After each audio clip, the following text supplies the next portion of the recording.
សំផងនឹងប្រងចាយឡាចាក់យ៉ាងទីដីតាមតែចិនដាយកស្នាជាលបាឲ្យប្រោវេទនីថ្ងៃក្រោយគង់ងារទទួលវិញថាមើលបងនឹងទុកព្រោះអស់និស័យ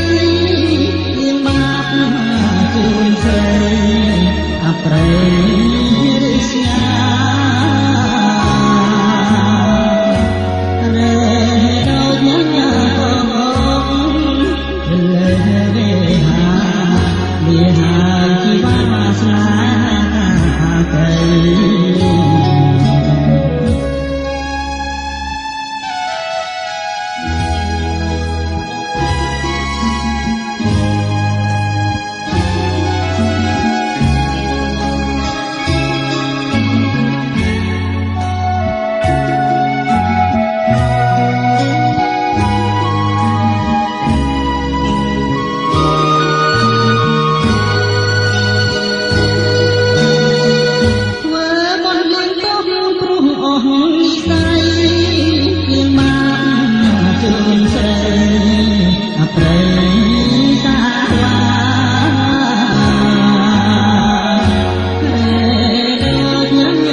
នំណាងកា